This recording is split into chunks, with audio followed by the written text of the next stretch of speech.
মিরপুরে হযরত শাহ আলী মার্কেটের সামনের অপরিকল্পিত কাঁচা বাজার গড়ে ওঠায় বিপাকে সাধারণ মানুষ। ঢাকার রাস্তায় সিগন্যাল লাইট থাকা সত্ত্বেও বেশিরভাগ সিগন্যাল লাইট এখন অসচল।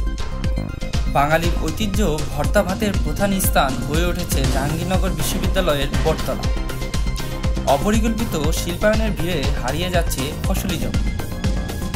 এক সপ্তাহের ব্যবধানে মুরগির দাম কেজিতে বেড়েছে 50 টাকা। আমি এস.এম. রাকিবুল আলম, আপনারা দেখছেন নিউজ ফ্ল্যাশ।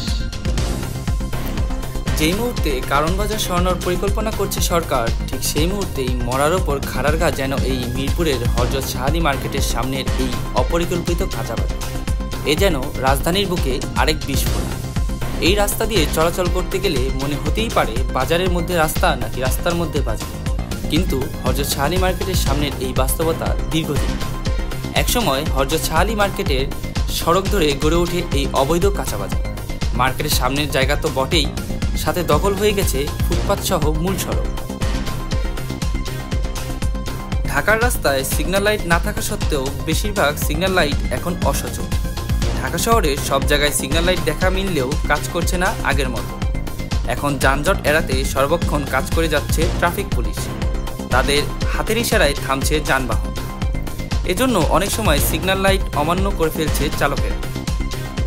আগের মতো অটোমেটিক সিগন্যাল না থাকায় বেড়েছে যানজট। এই সমস্যার ভুক্তভোগী হচ্ছে সাধারণ জনগণ। প্রতিদিন নানা পদের ভর্তা সাজিয়ে দোকানিদের হাঁক ডাকে মুখরিত জাহাঙ্গীরনগর বিশ্ববিদ্যালয়ের বটতলা। জানা অজানা এসব বাহারি পদের ভর্তা সাজিয়ে দোকান যখন প্রস্তুত, তখন এখানে ভিড় জমাচ্ছেন ভোজনপ্রেমী। প্রতিটি ভর্তা 5 থেকে 10 টাকা দিয়ে খেতে পারায় ভোক্তাদের চাহিদাও বেশ। শুধু ভর্তা নয়, ভর্তার পাশাপাশি থাকে নানান মুখরোচক সব খাবারের আয়োজন। 700 একরের এই বিশাল ক্যাম্পাসে লেখাপড়া করছে প্রায় 14,000-এর বেশি শিক্ষার্থী। হলের খাবারের একঘেয়ামি থেকে স্বস্তি পেতে ক্যাম্পাসের বটতলার দোকানের ওপর অনেকটাই নির্ভরশীল তারা। অপরিকল্পিত শিল্পায়নের ভিড়ে হারিয়ে যাচ্ছে ফসলি জমি। ফসলের জমি উৎখাত করে তৈরি হচ্ছে অপরিকল্পিত নগরায়ন ও শিল্প কারখানা। ফসলি জমি কমে যাওয়ার ফলে খাদ্য উৎপাদন কম, ফলে কঠিন হয়ে পড়েছে সাধারণ মানুষের জীবনযাত্রা। দেশের বিভিন্ন প্রান্তে ফসলি জমি দ্রুত হারে কমে যাচ্ছে। গাছপালা কাটার ফলে পরিবেশ হারাচ্ছে তার সাধারণ ভারসাম্য। ফলে বেড়ে যাচ্ছে বন্যা, খরা, মাটি ক্ষয়ের মতো বিভিন্ন প্রাকৃতিক দুর্যোগের ঝুঁকি।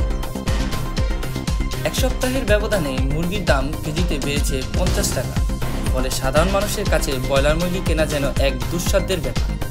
সমাজের নিম্নবিত্ত ও ব্যাচেলর ছাত্রদের আমিষের ঘাটতির একমাত্র অবলম্বন হচ্ছে এই ব্রয়লার মুরগি। কিন্তু বর্তমানে বাজারের দামের ঊর্ধ্বগতির ফলে আজ তা যেন সাধারণ মানুষের ক্রয় ক্ষমতার বাহিরে চলে যাচ্ছে।